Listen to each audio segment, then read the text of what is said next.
Bismillahirrahmanirrahim. Yemək sadəcə qarın doyurmaq deyil. Yemək bir mədəniyyət, hörmət, təşəkkür və əxlaq dərsidir. Necə ki, yeməyi hazırlamaq qayğı tələb edir, onu yemək də ədəb tələb edir. Bir süfrəyə oturmaq, birlik, paylaşmaq və minnətdarlıq deməkdir. Əgər biz bu anı tələsik, diqqətsiz və hörmətsiz keçirsək, əsl dəyəri qaçırmış oluruq. Ailədə böyüklərin yeməyə başlamasını gözləmək hörmətin ən gözəl nümunəsidir. Süfrədə yüksək səslə danışmamaq, telefona baxmamaq, yeməyi tələsik yeməmək, bunlar sadə görünən, amma insanlıq səviyyəsini göstərən qaydalardır.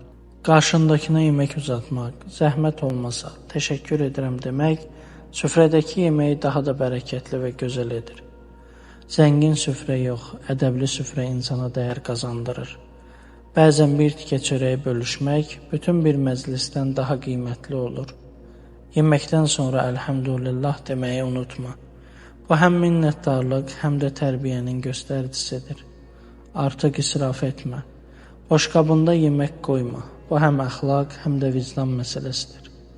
Unutma, süfrə ədəb qaydası yalnız yeməklə bağlı deyil.